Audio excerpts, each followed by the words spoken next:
บล็อกเชนคืออย่างบล็อกเชนเอาไปใช้อย่างได้แล้วบล็อกเชนมีผลกระทบนั่นแหละต่อชีวิตเราในปัจจุบันมาค้นหาคำตอบกันได้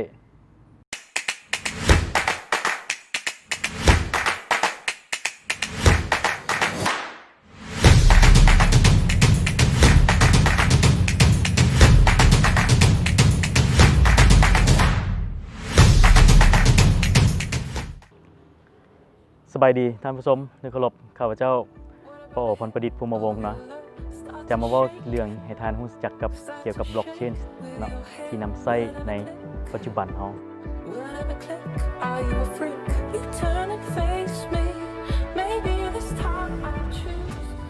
Decentralized นั่นคืออย่างมันคือการเฮ็ดเวียกที่เป็นเอกภาพกันการเอกภาพกันนี้หมายถึงอย่างหมายถึงเทคโนโลยีที่บ่มีไผเป็นตัวกลางนั่นเองซึ่งอยู่ใน Decentralized นี่ถ้าอยู่ในระบบของคอมพิวเตอร์ในปัจจุบันเราก็สิถือว่าเป็นเครื่องคอมพิวเตอร์หรือเป็นเซิร์ฟเวอร์นึงที่กระจายกันที่บ่มีไผเป็นตัวกลางนั่นเองเซิร์ฟเวอร์แต่ละตัวเฮ็ดเวียกนำกันที่มีการเฮ็ดเวียกแบบเอกราชต่อกันดังนั้นแล้ว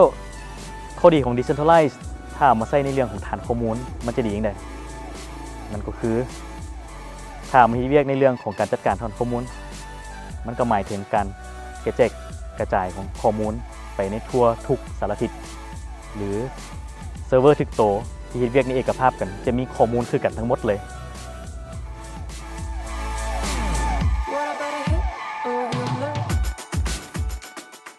ฉะนั้นในตัวของบล็อกเชนนั่นเองเนาะก็คือเทคโนโลยีหนึ่งที่ประกอบด้วยระหว่างบล็อกเนาะบล็อกหนึ่งจะมีข้อมูลที่เก็บอยู่ในบล็อกหรือว่าอยู่ในกล่องซึ่งว่าอยู่ในกล่องที่ว่านี่มันจะมีการผูกพันกันระหว่างกล่องที่1กล่องที่2กล่องที่3เรื่อยๆจนเป็นอนันต์กล่องใหม่ๆจะเกิดขึ้นได้ก็ต่อเมื่อว่ากล่องปัจจุบันมีข้อมูลเต็มเสียก่อนจะสามารถที่จะเปลี่ยนไปเป็นกล่องใหม่ได้อันนี้ก็แล้วแต่การกำหนดของผู้ประกาศบล็อกในเบื้องต้นว่าจะให้บล็อกมีขนาดเท่าใดฉะนั้นบล็อกที่ก่อกลายกันไปนี่ทั้งบล็อกสุดท้ายและบล็อกถัดมาจะต้องมีข้อมูลผูกกันเนาะถ้าว่าข้อมูลผูกกันจะต้องมีความสัมพันธ์กันบ่สามารถเปลี่ยนแปลงได้ในกรณีที่ถ้าหากว่ามีผู้โจมตีระบบไปเปลี่ยนข้อมูลในบล็อกถัดมาซึ่งจะมีผลกระทบต่อบล็อกต่อถัดไปซึ่งการโจมตีบล็อกเดียวจะบ่สามารถเห็นได้ถ้ามีการเปลี่ยนแปลงอยู่ในบล็อกทมิดบล็อกต่อมาก็ต้องมีการเปลี่ยนแปลงข้อมูลคือกันนี่คือจุดแข็งของเทคโนโลยีบล็อกเชนที่นำใช้ในปัจจุบันเรา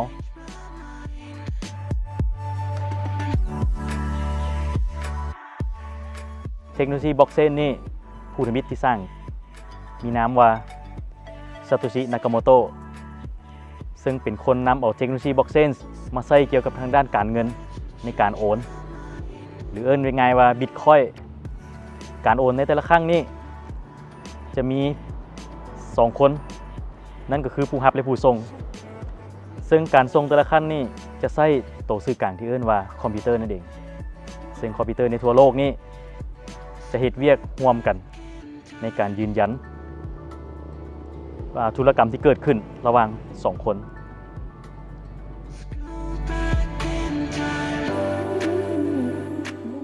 หลังจากที่นากาโมโตะ ซาโตชิได้สร้างบิตคอยน์มาแล้ว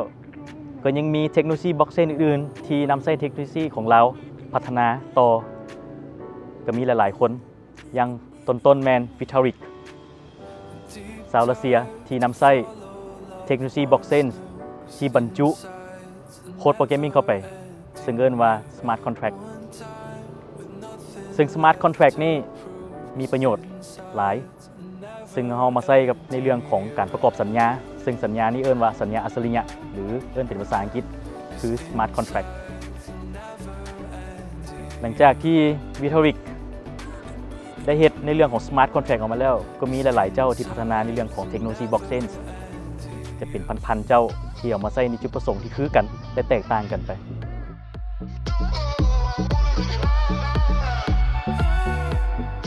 Smart Contract หรือสัญญาอัจฉริยะ ก็เป็นหนึ่งในสิ่งที่สำคัญที่ใช้งานอยู่ในตัวของเทคโนโลยีบล็อกเชน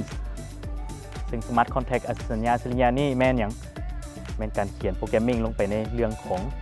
ตัวของบล็อกเชนนั่นเองนั่นเป็นการตกลงสัญญากันระหว่าง2ฝ่ายที่เกิดขึ้นอย่างเช่นฝ่ายหนึ่งอาจจะมีการให้เช่าบ้านแล้วผู้หนึ่งจะเป็นผู้เช่าบ้านทั้งสองคนนี้ได้ตกลงกันในเรื่องของการเช่าบ้านเกิดขึ้นผู้ที่จะมาเช่าบ้านจะต้องมีกุญแจในการเข้าบ้านฉะนั้นผู้ให้เช่าบ้านจะต้องเอากุญแจให้กับผู้เช่าบ้านนั่นเอง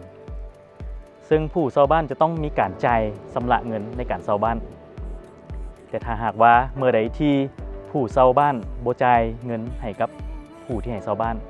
สัญญาอัศริยะตัวนี้ก็จะเกิดขึ้นทันทีเนาะก็จะมีการเฮ็ดเวียกเกิดขึ้นนั่นก็คือบ่มีการส่งรหัสเข้าบ้านให้กับผู้เช่าบ้านได้ยันเองซึ่งในลักษณะพื้นฐานนี้หรือว่าเป็นตัวอย่างการง่ายๆในเรื่องของการที่ Smart Contract นี่ก็เว้าถึงเรื่องของการสัญญาระหว่าง2ฝ่ายนั่นเองนอกจากนั้นยังมีตัวอย่างอื่นในเรื่องของ Smart Contract ก็ยังมีในเรื่องของการส่งพัสดุอาหารหรือว่าส่งสินค้าอย่างต่างๆที่ต้องเขียนลงไปในบล็อกเชนนั่นเองตัวอย่างคือผู้ส่งอาหารมีการเก็บอาหารไว้ในตู้ฟรีซ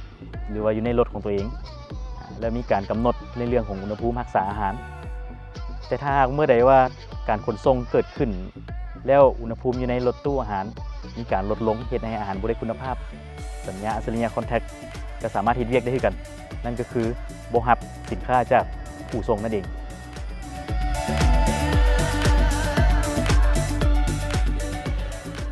ก้าวสู่จุดทมิตเนาะในเรื่องของบล็อกเชนนี่ยังเช่น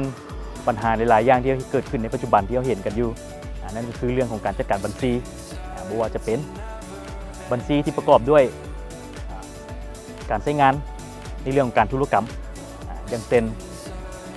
กรณีมีการโอนหรือว่าการยืมเงินจากธนาคารจะต้องมีการประกอบบัญชีหลายบัญชีที่เกิดขึ้นหรือว่าการประกอบเอกสารที่มันยุ่งยากและซับซ้อนฉะนั้นเทคโนโลยีที่เข้ามาจัดการนี้ได้เขาจะต้องใช้เพียงแต่เทคโนโลยีบล็อกเชนเท่านั้นที่จะมาช่วยในเรื่องของการจัดการในเรื่องของเอกสารให้ลดพรเวลาลงแล้วลดพรค่าใช้จ่ายลงนี่ก็เป็นความสำคัญอันหนึ่งของเทคโนโลยีที่ใช้งานนั่นก็คือบล็อกเชนอย่างเรื่องที่2บล็อกเชนสามารถออกมาประยุกต์นำใช้ในเรื่องของทางด้านการแพทย์สังเกตได้ว่าในปัจจุบันการแพทย์เราจะมีห้องหมอหลายๆบอนหลายที่ซึ่งประกอบด้วย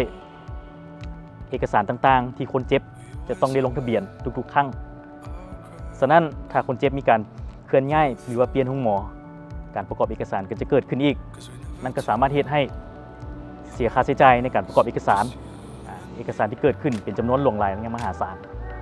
ฉะนั้นถ้าเรานำเอาเทคโนโลยีมาใช้งานก็จะเฮ็ดให้การลดพรเอกสารได้ลดลงได้หลายอย่างหลายตัวเก่านั่นเองนอกจากนี้แล้วในเรื่องของการใช้งานบล็อกเชนถือว่าเป็นสิ่งหนึ่งที่ก้าวกระโดดในณปัจจุบันว่าจะเป็นประเทศอ้อมข้างเขาเองอย่างเช่นประเทศจีนตอนนี้พวกเขากำลังได้ประกาศการใช้งานในเรื่องของสกุลเงินดิจิตอลขึ้นมาซึ่งแน่นอนว่าสกุลเงินดิจิตอลพวกนี้ในเบื้องหลังของการแลนหรือเบื้องหลังของการเฮ็ดเวียกมันจะต้องแน่นอนในรูปแบบของบล็อกเชน2มาที่ประเทศประสบผลสำเร็จในเรื่องของการใช้บล็อกเชนที่เราเห็นกันก็คือประเทศเวียดนามที่นำใช้บล็อกเชนในการเข้าประกอบในเรื่องของการ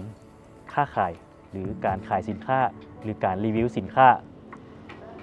ว่าสินค้าของตัวเองได้ขายนั้นมีมาตรฐานแล้วหรือยังซึ่งพวกเขาได้เขียนข้อมูลลงทุกอย่างลงไปในฐานข้อมูลของบล็อกเชนอย่างเช่นประเทศต่อมาที่เขาเริ่มการนำใช้กับประเทศกัมพูชาเองที่เขามีก็คือในเรื่องของการลงทะเบียนในเรื่องของการใช้งานบล็อกเชนกับอสังหาริมทรัพย์ก็คืออยู่ในประเทศกัมพูชาเขาได้ใช้การลงทะเบียนที่ดินเป็นหลักเนาะซึ่งว่าอาจจะมีการเปลี่ยนซื้อขายดินเปลี่ยนเจ้าดินทุกอย่างมันจะต้องผ่านในระบบบล็อกเชนอันนี้คือเป็นผลสำเร็จอันนึงที่พัฒนาอยู่ในประเทศกัมพูชา นอกจากนี้ประเทศเพื่อนบ้านเขาเด้ยังประเทศเพื่อนบ้านเขาที่ไทยเนาะก็ยังมีเทคโนโลยีบล็อกเชนหลายๆตัวที่เขานิยมใช้กันอย่างเช่นพ้นเด่นก็คือการใช้งานในเรื่องของการซื้อขายไฟฟ้าเนาะอยู่ในบ้านเขาการซื้อขายไฟฟ้านี่ก็มีประกอบด้วยในเรื่องของการซื้อขายระหว่างรัฐบาลเนาะคือการไฟฟ้าของประเทศไทยและก็ผู้ที่สามารถผลิตไฟฟ้าได้เองโดยผ่านโซลาร์เซลล์ก็สามารถมีการแลกเปลี่ยนไฟฟ้ากันโดยใช้เทคโนโลยีบล็อกเชนในการจ่ายเงินในการโอนไฟฟ้าให้กันเนาะอันนี้คือเป็นตัวอย่างนึงที่น่าสนใจในทางด้านเพื่อนบ้านเขาเองเมื่อใดประเทศลาวเขาหรือว่าบ้านเขาเนาะตอนนี้จะเริ่มพัฒนาเนาะก็ต้องติดตามตอนต่อๆไปขอบคุณ